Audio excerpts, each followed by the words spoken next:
Pessoal, hoje eu gostaria de conversar com vocês sobre fenotipagem digital ou mobile sensing.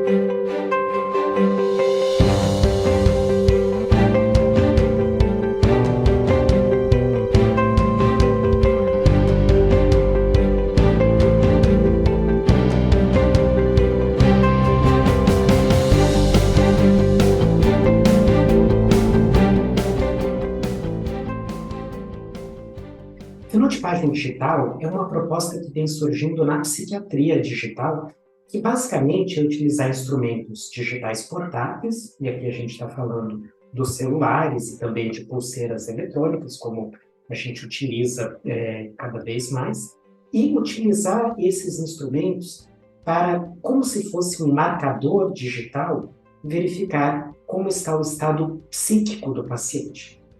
Isso é uma área bem nova dentro do conceito da inovação tecnológica em psiquiatria e pode ser muito útil na medida que permite que o psiquiatra veja o que está acontecendo com o paciente fora do consultório. Seria como um exame da propedêutica armada, como a gente chama na clínica médica ou na medicina em geral, para os psiquiatras. Então, da mesma maneira que um cardiologista pode pedir um holter de 24 horas ou mapa que mede pressão arterial por 24 horas, o psiquiatra poderia utilizar esses instrumentos em casos de maior gravidade, em que ele quisesse fazer um monitoramento dos pacientes, mesmo à distância. A fenotipagem digital, ela vai se dividir em dois grandes grupos: a coleta ativa de dados e a coleta passiva de dados. Qual seria a diferença entre cada uma delas?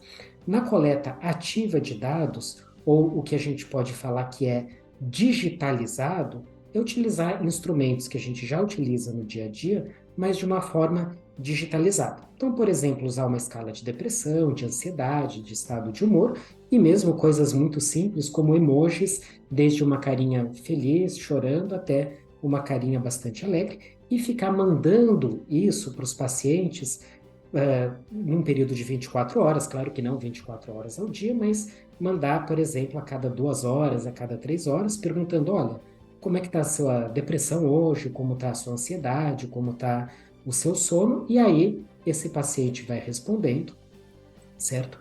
E com isso o psiquiatra consegue fazer uma curva ao longo do tempo e ver se aquele paciente está melhorando da depressão, melhorando da ansiedade ou não. E pode ser questionado: ué, mas por que não faz isso num retorno a cada 4 semanas ou a cada 6 semanas no psiquiatra? Bom, um motivo é que com isso não é necessário esperar tantas semanas, 4 ou 6. Ah, mas o meu psiquiatra diz que os antidepressivos demoram 4 a 6 semanas para melhorar. Isso é verdade. Mas aí uma outra informação que esse tipo de exame vai dar é saber o que aconteceu ao longo do tempo. Pessoas com ansiedade ou depressão, por exemplo, elas têm um viés de memória na medida de não perceber que eles estão melhorando ao longo do tempo.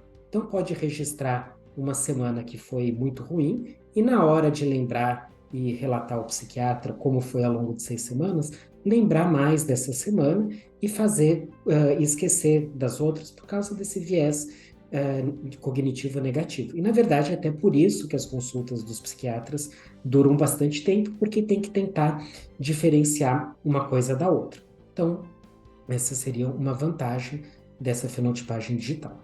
O que parece ser realmente revolucionário, isso também é, né? Mas o que vai ser bastante revolucionário é a coleta passiva de dados. O que seria isso? Utilizar os instrumentos dos celulares, das pulseiras, mas para coletar dados que a gente não tem uma ideia do que significa ou como propriamente se correlaciona com os sintomas psiquiátricos ou psíquicos dos pacientes.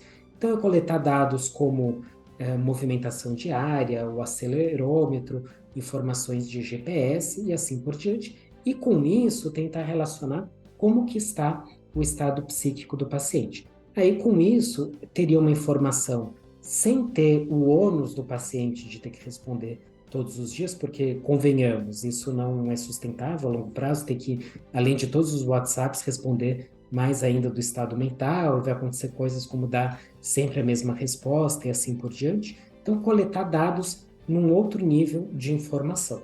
E, nesse sentido, eu gostaria de mostrar para vocês um artigo que saiu recentemente no Journal Psychiatry, que é uma revista de bastante impacto na literatura, e explorando essas dificuldades e essas possibilidades da fenotipagem digital.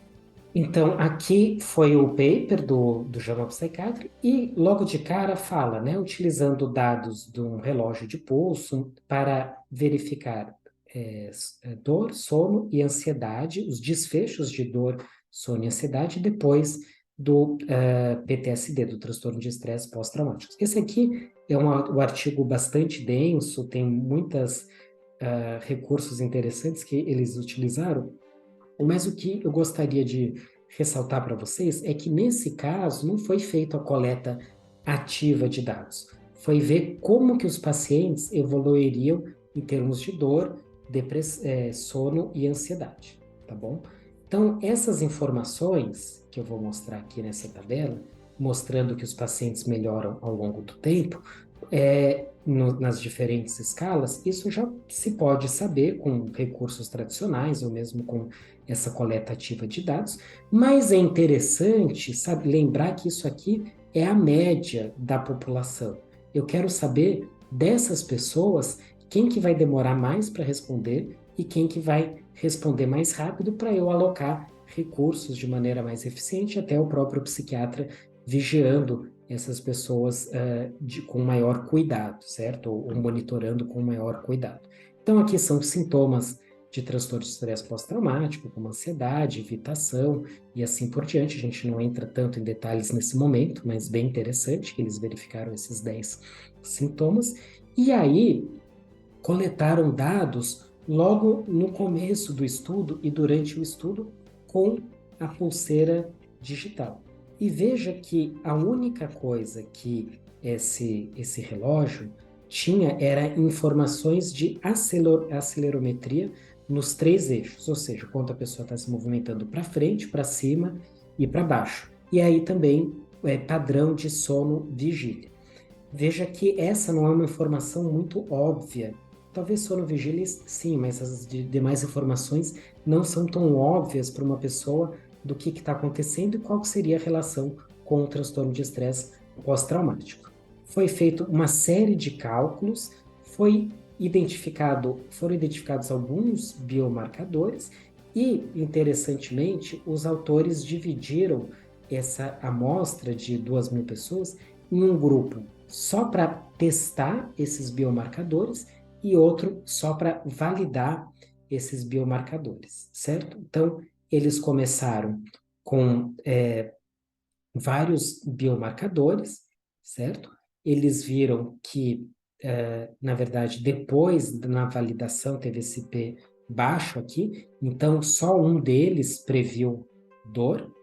E aí depois, em outro estudo, né, a mudança dos sintomas, aí eles identificaram mais alguns biomarcadores, certo? Então, com isso, eles conseguiram utilizar um relógio digital, uma pulseira digital, para prever se essas pessoas melhorariam ou não dos sintomas do TEPT, só com dados iniciais. Isso é uma coisa bastante nova, tá bom? Mas quão bom é a predição disso na prática? Infelizmente, não é tão boa assim. A gente consegue ver em termos de acurácia. O que é a acurácia? É quantas vezes o relógio, no caso, ele acerta. Então, uma acurácia de 60% significa que o relógio acerta 6 vezes em 10, mas não acerta 4 vezes em 10. Convenhamos que isso é quase jogar uma moeda para o alto, e provavelmente um psiquiatra experiente vai ter uma sensibilidade, uma acurácia, melhor dizendo, melhor do que 60%. A gente consegue ver até que outros foram um pouquinho melhores, mas nada muito surpreendente, certo? Então, isso mostra que há essa possibilidade, que é algo bastante interessante, mas que a gente ainda não chegou lá. apesar de eu acreditar e vários pesquisadores acreditarem que isso vai ser um recurso cada vez mais utilizado em pesquisas e talvez em 10 anos a gente já esteja usando na prática clínica da psiquiatria.